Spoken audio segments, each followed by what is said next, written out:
लोग ये देखें, मैंने आप लोगों के लिए ये रिस्क फैक्टर्स जो हैं ब्रेस्ट कैंसर के साथ एसोसिएटेड जो रिस्क फैक्टर्स हैं, इनके लिए बेले के अंदर बच्चे बहुत एक छोटी सी जो है वो मतलब डिस्क्रिप्शन दी हुई है। उनको डिटेल में इसने इतना नहीं बताया।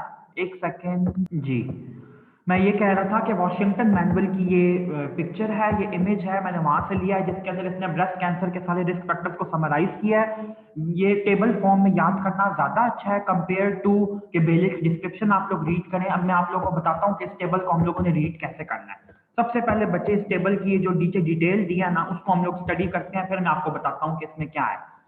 देखिए, इसने ए को मेंशन किया हुआ है। अब जहां पे ए लिखा होगा वहां पे इसने मेंशन किया है कि 2 first degree relatives who have history of breast cancer before age 65 versus no relative.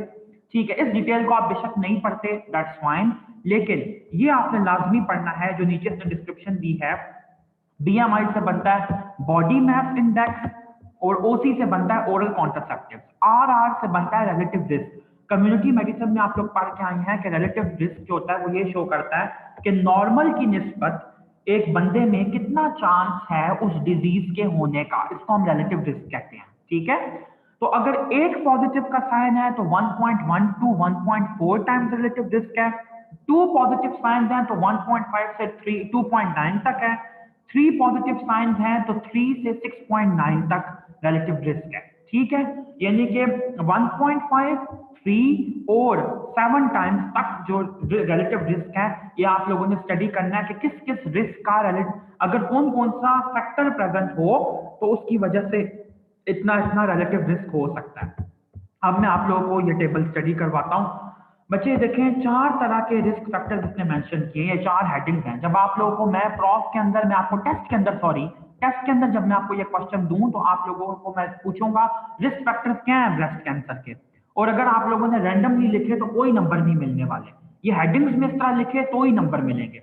Reproductive risk factors, hormonal risk factors, nutritional, lifestyle, body habits या फिर other risk factor. Reproductive risk factors में early menarche, यानी कि बहुत start में अगर menarche हो जाए अर्ली एज पे, फॉर एग्जांपल नॉर्मली मेनार्की जो होती है फीमेल्स के अंदर, अगर आप कह लें कि 11 से 13 ईयर्स के बीच में होती है और 11 से 13 के बजाय 9 ईयर्स पे हो जाए तो it is a risk factor for breast cancer. Number 2, age at first birth. ये जो है 2 टाइम्स, मतलब इसका रिलेटिव रिस्क जो है वो 2 टाइम्स तो नहीं, खैर 3 टाइम्स तक है। जो एक पॉजिटिव साइन था वो 1.5 तक था, जो 2 पॉजिटिव साइन है वो 3 तक, और जो 3 साइंस है जैसे इधर इसने दिए हुए हैं वो 7 टाइम्स तक है। Number of birth 0 versus 1 child, यानी कि अगर बर्थ जो हैं वो नहीं है किसी भी की भी, तो फिर मैंने कि फीमेल जो है अगर वो प्रेग्नेंट नहीं हो पाई या प्रेग्नेंट हो भी पाई तो उसके बाद उसका बेबी नहीं बॉर्न हुआ, पूरा उसने जेस्टेशन नहीं पूरी की, तो उसके अंदर भी ब्रेस्ट कैंसर का रिस्क है।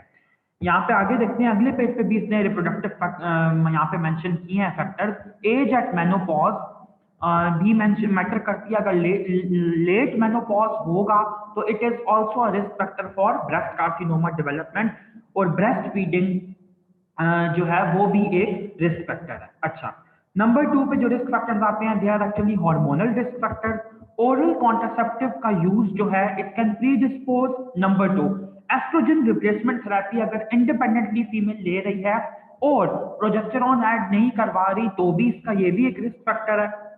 अगर एस्ट्रोजन प्लस प्रोजेस्टेरॉन करवा रही है तो फिर इसका रिस्क फैक्टर ज्यादा हो जाता है। आप ये देखिए, ये 2 इसने प्लस के साइन शो किए हुए हैं अगले पेज पे। तो यानी कि एस्ट्रोजन इंडिपेंडेंटली देना बेटर है compare to oestrogen plus progesterone, क्योंकि प्रोजेस्टेरॉन अलग से ब्रेस्ट के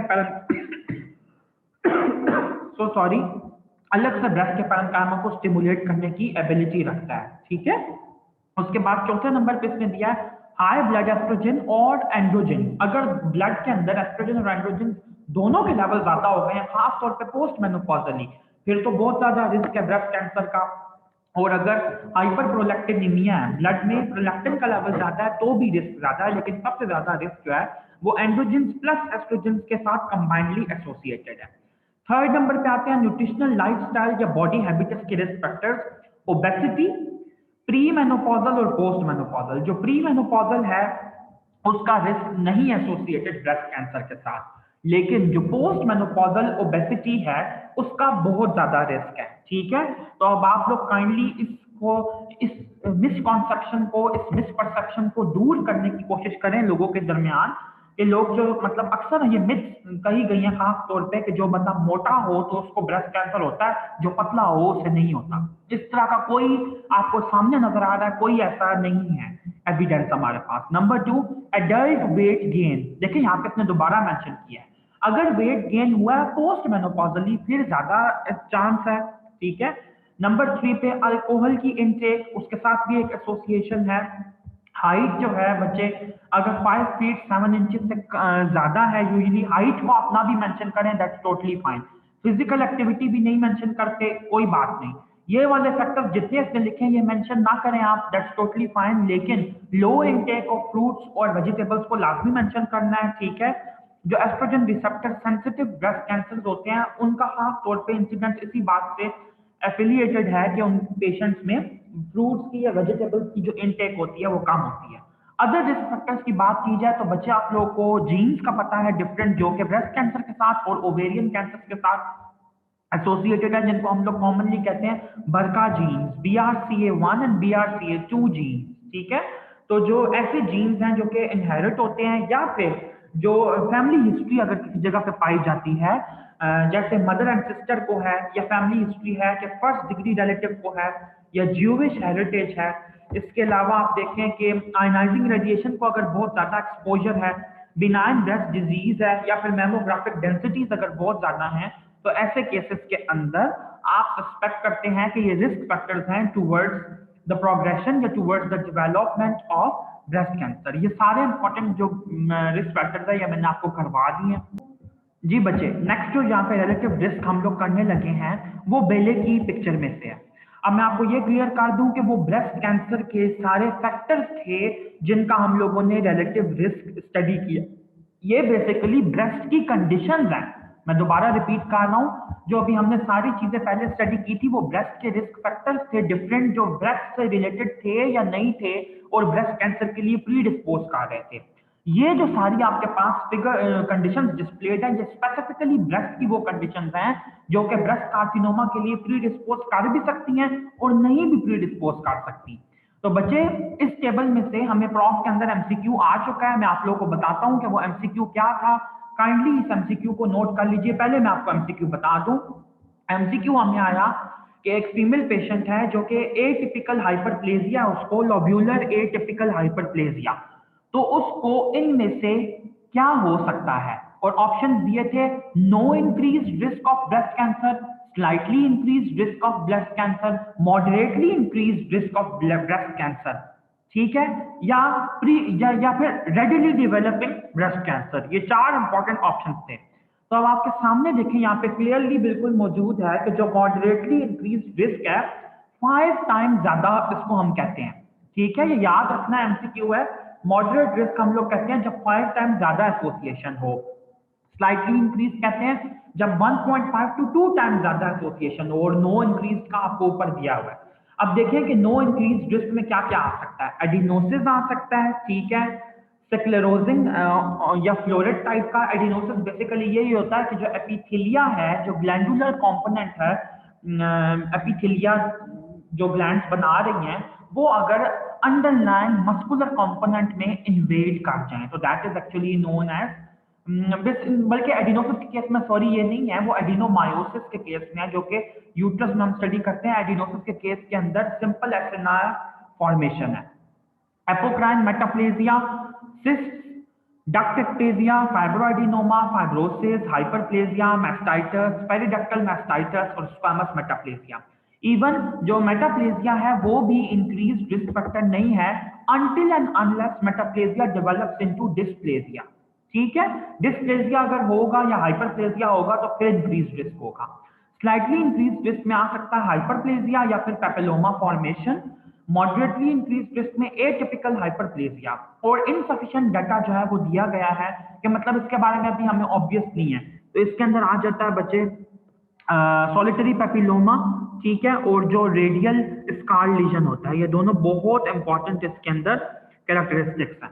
अच्छा जी, अब बच्चे हम लोग ब्रेस्ट की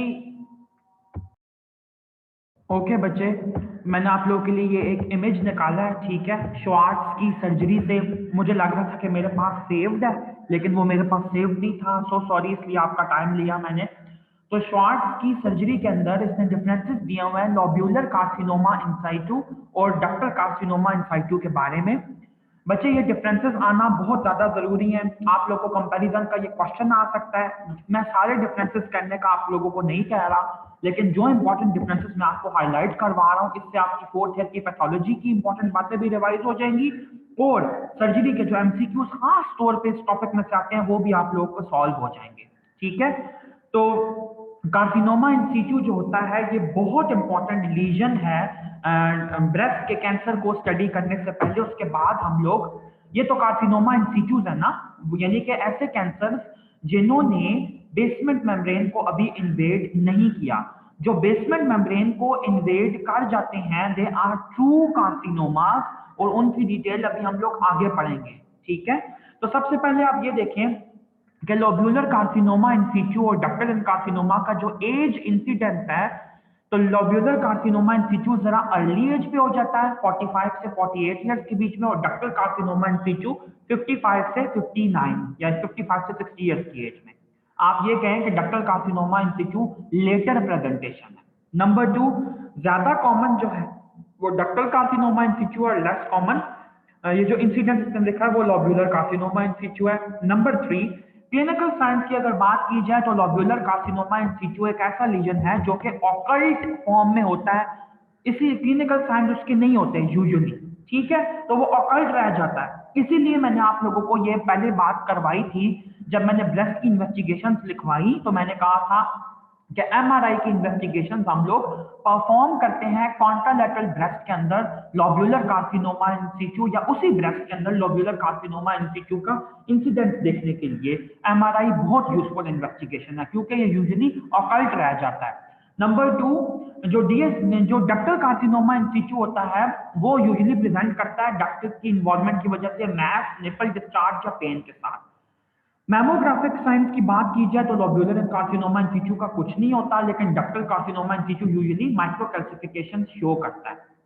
प्री मेनोपॉजल वुमेन के अंदर 2/3 जो फीमेल्स हैं उनके अंदर लोब्यूलर कार्सिनोमा इन सीटू और 1/3 के अंदर ductal carcinoma in situ common है, ठीक है। जबकि आप ऊपर देखें इंसिडेंस जो उसने मेंशन किया था, तो ओवरऑल ज्यादा common ductal carcinoma in situ है, लेकिन प्री मेनोपॉजल के अंदर वो लेस कॉमन है, ठीक है।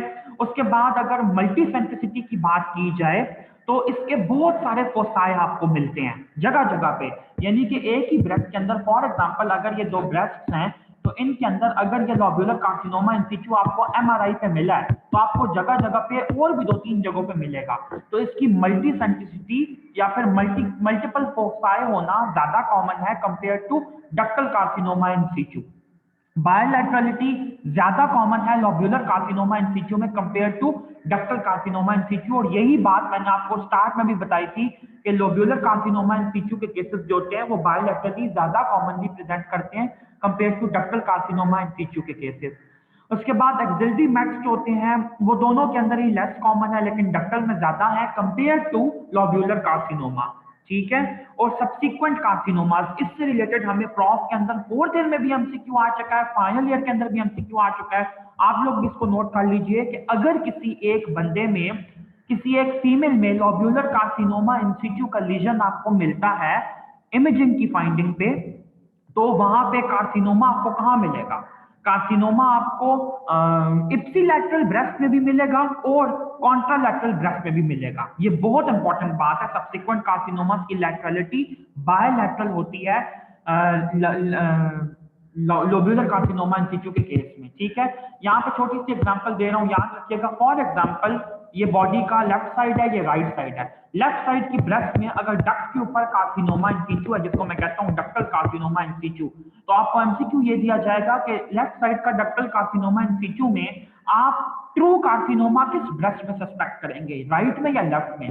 तो जो डक्टल कार्सिनोमा इन सिटू का केस है उसके अंदर इप्सिलैटरल ब्रेस्ट के अंदर ही कार्सिनोमा होने का चांस होता है। लेकिन अगर लेफ्ट साइड पे आपको मिलता है लोब्यूलर कार्सिनोमा इन सिटू, तो आपको बायलैटरली दोनों ब्रेस्ट के अंदर कार्सिनोमा को सस्पेक्ट करना होगा क्योंकि वो कार्सिनोमा बायलैटरली अपेयर होता है, ठीक है।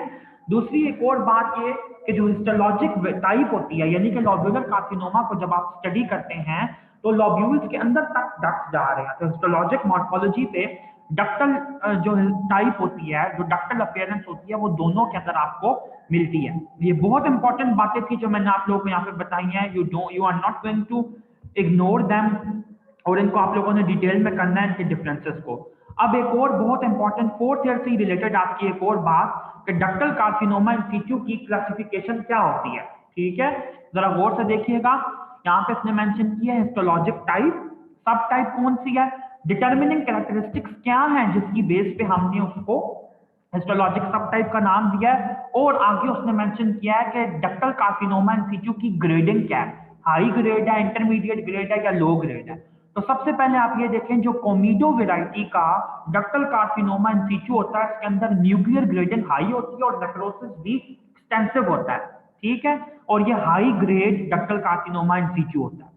जो इंटरमीडिएट वैरायटी का हिस्टोलॉजिक सब टाइप होती है, दैट उसकी न्यूक्लियर ग्रेडिंग भी इंटरमीडिएट होती है और नेक्रोसिस भी फोकल होता है या एब्सेंट भी हो सकता है, और डक्टल कार्सिनोमा जो ग्रेड है उसका इन सीटू का वो भी इंटरमीडिएट ही होगा। जो नॉन कोमेडो वैरायटी का है बच्चे, तो इसकी न्यूक्लियर ग्रेडिंग भी लो है, इसके अंदर नेक्रोसिस भी नहीं है, और इसकी डक्टल कार्सिनोमा इन सीटू की ग्रेडिंग भी लो ही है। तो तीनों केसेस के अंदर ये लो या एब्सेंट फॉर्म में मिल रहा है। अब एक और बात यहाँ पे कंसिडर करने वाली है कि जो इंटरमीडिएट वैरायटी का है, ये मिक्सचर होता है नॉन कोमिडो पैटर्न का, और जो यहाँ पे इसने नॉन कोमिडो वैरायटीज दी हैं, इसके नाम आप लोग यहाँ पे देखें कौन कौन सा है, सॉलिड क्रिब्रिफॉर्म पेपिलरी या फिर फोकल मैक्रोपेपिलरी, ठीक है। अच्छा जी, उसके बाद नेक्स्ट एक सेकंड वेट कीजिएगा। ओके बच्चे, तो मैंने आप लोगों को डिटेल में डिफरेंसेस बता दी हैं डक्टल कार्सिनोमा इन सीचू के, ठीक है। साथ ही साथ मैंने लोब्यूलर कार्सिनोमा इन सीचू के फीचर्स बताए हैं। फिर मैंने आपको बताया कि डक्टल कार्सिनोमा इन सीचू किस किस बेस पे एग्जिस्ट करता है, किस उसकी ग्रेडिंग मतलब बेसिकली क्या है। अब यहाँ पे एक और बहुत इंपॉर्टेंट टॉपिक है, प्लीज इसको अंडरमाइन करने की जरूरत नहीं है। बेले के अंदर टेक्स्ट में उसने छोटी सी एक बात लिखी है कि डक्टल कार्सिनोमा इन सीक्यू को ग्रेड करने के लिए, उसका प्रोग्नोसिस देखने के लिए जो है एक सिस्टम एग्जिस्ट करता है जिसको हम कहते हैं वैन न्यूज प्रोग्नोस्टिक इंडेक्स, ठीक है। जो Van Nuys prognostic index system है वो बेले के अंदर डिटेल में नहीं दिया हुआ और सिर्फ वॉशिंगटन मैनुअल में दिया हुआ है, इवन के श्वार्ट्ज की सर्जरी के अंदर भी वो नहीं दिया हुआ। तो अगर आप ये वाला टॉपिक स्टडी नहीं करेंगे तो ये प्रॉफ में आपको एससीक्यू की फॉर्म में आ सकता है, इसलिए इसको यहाँ से तैयार कर लें। और मैं ये बात रिपीट कर दूं, किंग एडवर्ड्स मेडिकल यूनिवर्सिटी के स्टूडेंट्स को ऑलरेडी ये क्वेश्चन प्रॉफ में आ चुका है, तो ये आपसे नहीं, आपको ये वाली गुंजाइश नहीं मिलेगी कि बेले में नहीं दिया तो हम नहीं कर रहे, आपको ये मैं करवा रहा हूँ, इसीलिए यहाँ पे क्लास हो रही है कि आप लोगों को ये चीज क्लियर हो जाए। ये देखो बच्चों, यहाँ पे नीचे इसका जो पूरा नाम है वो ये लिखा हुआ है नीचे करके, यूनिवर्सिटी ऑफ साउथ कैलिफोर्निया या Van Nuys prognostic index scoring, ठीक है, ऑफ डक्टल कार्सिनोमा इन सीचू।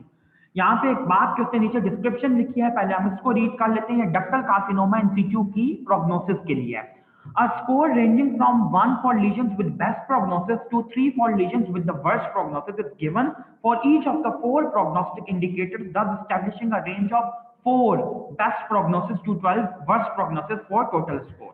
अब आप देखो कि ये बेसिकली स्कोर सिस्टम है क्या। इसके अंदर 4 जो चीजें हैं वो यूज होती हैं, 4 इसके इंडिकेटर्स हैं जिसके ऊपर ये रिलाय करता है। इसका निमोनिक याद कर लीजिए, mash, MASH, M for margins, A for age, S for size, H for histology। Size और मार्जिन दोनों मिलीमीटर में है, एज हेयर्स में है, और हिस्टोलॉजी का आपको पता है कि उसकी डिस्क्रिप्शन दी हुई है। स्कोर क्या है, 1 2 3। साइज अगर डक्टल कार्सिनोमा इन सीचू का 15 है तो वो उसको हम यानी कि उसका अच्छा प्रोग्नोसिस है, 1 उसको मार्क देंगे। अगर 15 to 40 मिलीमीटर या 1.5 से 4 सेंटीमीटर के बीच में है तो 2, और 40 मिलीमीटर से या 4 सेंटीमीटर से ज्यादा है तो 3 स्कोर।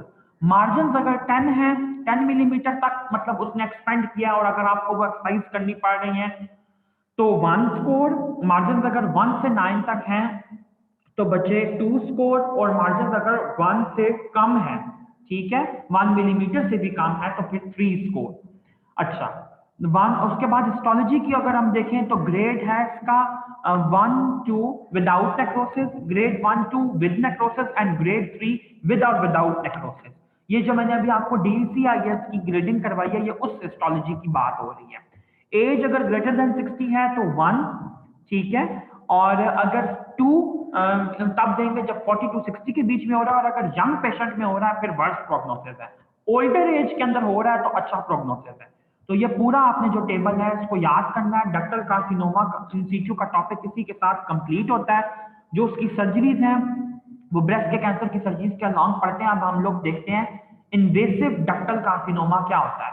फोर्थ ईयर के अंदर भी आप लोग पढ़ के आए हैं कि जो मोस्ट कॉमन वेराइटी है ब्रेस्ट के कैंसर की वो यही है, दैट इज नोन एज, जो हिस्टोलॉजिकल वेराइटी आती है डक्टल इन्वेसिव डक्टल कार्सिनोमा। ठीक है, मोस्ट कॉमन ब्रेस्ट कैंसर है। अब हम लोग उसकी डिटेल को बच्चे 1 by 1 उसके पॉइंट्स को read. Okay, so let's continue. बच्चे जो ब्रेस्ट कैंसर का स्प्रेड है वो यूजुअली किस किस वे के थ्रू है, ठीक है। ब्रेस्ट कैंसर का 3 तरह से वो स्प्रेड कर सकता है। एक तो उसका लोकल स्प्रेड है, लोकली इन्वेड करे अंडरलाइन टिश्यूज को। नंबर 2 लिम्फेटिक्स के थ्रू फैले, जो कि यूजुअली जो कार्सिनोमास होते हैं वो फैलते हैं, ठीक है। और नंबर 3 जो होता है इसका ब्लड स्ट्रीम के थ्रू भी ये फैल सकता है। अब याद रखिएगा कि ब्रेस्ट कैंसर के जो आपको स्केलेटल मेट्स मिलते हैं, स्केलेटल मेटास्टेसिस मिलते हैं, वो यूजुअली ब्लड के थ्रू फैलता है तो तब मिलते हैं, ठीक है। लिम्फेटिक्स के थ्रू यूजुअली वो स्केलेटन को या बोन्स को रीच नहीं कर सकता। अब हम ये देखते हैं बच्चे कि जो ब्रेस्ट का कार्सिनोमा है तो उसकी इंपॉर्टेंट इंसिडेंस क्या है, वो कहाँ कहाँ पे पाया जा सकता है, कौन कौन से ब्रेस्ट के क्वाड्रेंट्स को कॉमनली इफेक्ट करता है। ये डायग्राम आप लोग मेरे साथ देखिए, बेले की एक पिक्चर है जिसमें इसने बताया the relationship of carcinoma of breast to the quadrants of breast.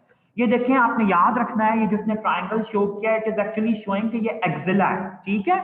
तो एक्सिला के अकॉर्डिंग अगर हम इसको देखें तो ये बनती है लेफ्ट साइड की ब्रेस्ट, और लेफ्ट साइड की ब्रेस्ट में इसने ये बताया है कि जो इसका सुप्रोलैटरल क्वाड्रेंट होता है, ब्रेस्ट के क्वाड्रेंट के नाम भी तो आने चाहिए ना, ये ऊपर वाले सुपीरियर होते हैं, नीचे वाले इंफीरियर होते हैं। तो ऊपर वालों का नाम क्या क्या है, जो ये आपका आउटर साइड पे है जिसमें 60% लिखा है, this is superolateral quadrant, this is superomedial quadrant, this is inferolateral quadrant and this is inferomedial quadrant. और निपल का अगर कैंसर हो तो इट्स इंसिडेंस इज 12%। तो आपका जो कॉमन एमसीक्यू, बहुत इंपॉर्टेंट एमसीक्यूज हैं वो ये हैं कि most common quadrant that is involved in breast cancer is supralateral quadrant, and the least common quadrant that is involved in breast cancer is infromedial quadrant, जिसके अंदर सिर्फ 6% जो है वो इंसिडेंट रिपोर्ट किया गया है, ठीक है। ये बच्चे इसके क्वाड्रेंट्स की डिटेल है। अब हम लोग देखते हैं कि ब्रेस्ट के कार्सिनोमा की स्टेजिंग क्या होती है। स्टेजिंग बच्चे ये मैं बताता चलूं कि कुछ जगहों पे काफी टफ फॉर्म में दी हुई है, काफी ज्यादा लंबी करके दी हुई है। आप लोगों को वो करने की जरूरत नहीं है, जो सिंपल, या तो आप लोग ये वाला टेबल फॉलो करें। अच्छा, एक चीज मैं बता दूं कि ब्रेस्ट के कार्सिनोमा की जो स्टेजिंग होती है, अब स्टेजिंग भी ना 2 तरीके से आती है एग्जाम के अंदर। एक तो दिया जाता है कि TNM सिस्टम लिखो ब्रेस्ट कैंसर का, दूसरा आपको आता है कि प्रॉपर पूरी स्टेज 1 2 3 4 को लिखो, डिस्क्राइब करो। इस हिसाब से ये वाला जो टेबल है ये बहुत अच्छा है, क्योंकि बेले के अंदर ऐसी डिटेल नहीं दी हुई, स्टेज वाइज के हिसाब से TNM को भी डिस्क्राइब किया हुआ है इस टेबल में। दूसरा जो टेबल मेरे पास अवेलेबल है बच्चे, वो दोनों मैं आप लोगों को प्रोवाइड कर दूंगा, वो ये वाला टेबल है, ठीक है। लेकिन इसके अंदर छोटी सी एक गलती ये है कि T1 ट्यूमर का जो साइज होता है वो लेस देन 2 सेंटीमीटर होता है, T2 का साइज ग्रेटर देन 2 या लेस देन 5 होता है। यहाँ पे इसने 5 के साथ भी मतलब गलत ग्रेटर देन का साइन लगाया, यहाँ पे लेस देन आना चाहिए, ठीक है। यहाँ पे सिर्फ ये गलती है, लेकिन मैं यही एडवाइस करूंगा, एक दफा यहाँ से रीड कर लेते हैं, फिर दूसरा टेबल आपको करवाता हूँ। T1 में tumour size less than 2 centimetre, T2 में greater than 2 but less than 5, T3 में ग्रेटर देन 5 सेंटीमीटर, और T4 में एनी साइज का जो कि जिसकी डायरेक्ट एक्सटेंशन हो चुकी है वॉल के साथ या फिर स्किन के साथ। लिम्फ नोड, N0 में कोई cancer regional lymph node involve नहीं है, N1 में रीजनल मूवेबल मेटास्टेसिस है, N2 में नॉन मूवेबल रीजनल मेटास्टेसिस है, N3 में cancer in the internal memory lymph nodes हैं। और रीजनल लिम्फ नोड्स की अगर बात की जाए तो basically it is referring towards axillary lymph nodes. M0 no distant metastasis, M1 distant metastasis. अब आप लोग ये दूसरी फिगर देखें, ये मैं आप लोगों को यहाँ पे डिटेल में बता दूं। इसने जो ट्यूमर का साइज है वो बिल्कुल वैसे ही दिया हुआ है, फर्क सिर्फ ये है कि यहाँ पे इसने मिलीमीटर में दिया, वहां पे सेंटीमीटर में दिया था। तो 20 मिलीमीटर से कम हो तो वो कौन सा कैंसर हो सकता है? Stage 1A, stage 1B, stage 2A, इन तीनों में से कोई भी हो सकता है। ठीक है, स्टेज 2A हम इसको भी कहते हैं अगर 20 मिलीमीटर से स्टार्ट हो रहा है। ठीक है, देखिए अब आपने एक बात याद रखनी है, स्टेज 2A को मैंने तब कहा है जब ये 2 मिलीमीटर 20 मिलीमीटर से तो कम है, 2 सेंटीमीटर से कम है, लेकिन इसके अंदर नोड्स पॉजिटिव आ गई हैं, N1 है, तो फिर ये स्टेज 2A बन जाएगा। ठीक है, चाहे फिर साइज इसका बेशक 2 सेंटीमीटर से कम हो। नंबर 2, अगर नोड्स पॉजिटिव नहीं है और इसका साइज रेंज कर रहा है 2 सेंटीमीटर से 5 सेंटीमीटर के बीच में, तो फिर इसको हम स्टेज 2 ही हमेशा लेबल करेंगे। अगर नोड्स पॉजिटिव नहीं भी हैं तो भी, पॉजिटिव हैं तो भी, पॉजिटिव है नोड्स नहीं है, साइज इसका इस रेंज में, तो उसको हम स्टेज 2A या 2B के साथ से लेबल करेंगे।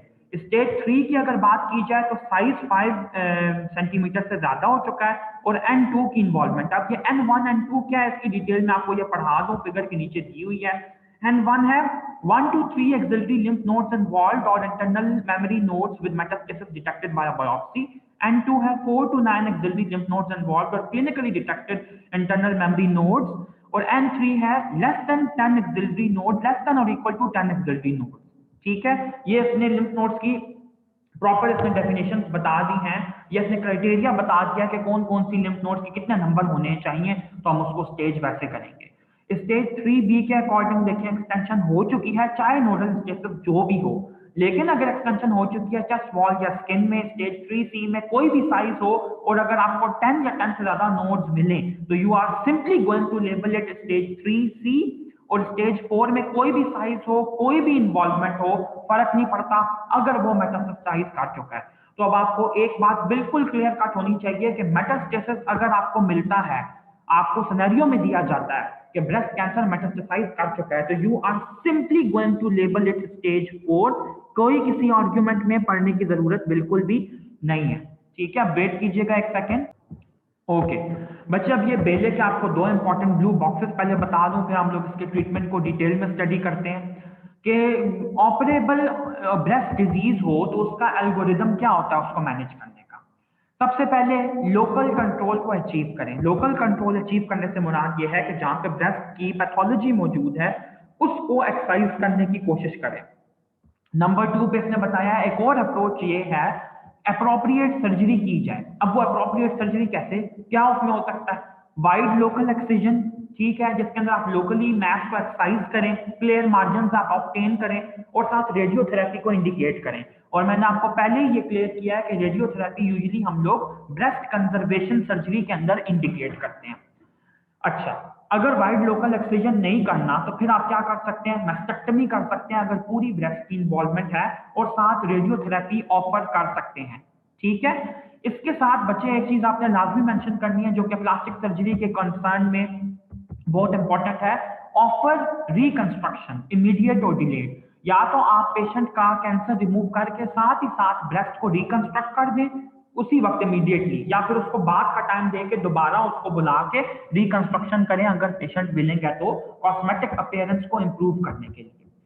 अच्छा, कंबाइंड विद एक्सिलरी प्रोसीजर, इसके साथ आप एक्सिलरी प्रोसीजर जो है उसको कंबाइन कर सकते हैं जिसके अंदर एक्सिलरी लिम्फ नोड डायसेक्शन आ सकती है। ठीक है, और याद रखिएगा कि एक्सिलरी लिम्फ नोड डायसेक्शन के लिए अक्सर जगहों पे एब्रीविएशन यूज किया हुआ है ALND, axillary lymph node dissection, तो आपने इसको परेशान नहीं होना, ये देख लें। इसके बाद है await final pathology and receptor measurement, use risk assessment tool, stage if appropriate. आपने जब कैंसर को एक्सरसाइज कर लिया तो इसके अलावा आप उसको स्टेजिंग के लिए भेज सकते हैं। ठीक है, और मतलब उसका हम लोग पोस्ट ऑपरेटिवली भी बायोप्सी उसकी करवाते हैं और उसका रिसेप्टर स्टेटस चेक करते हैं।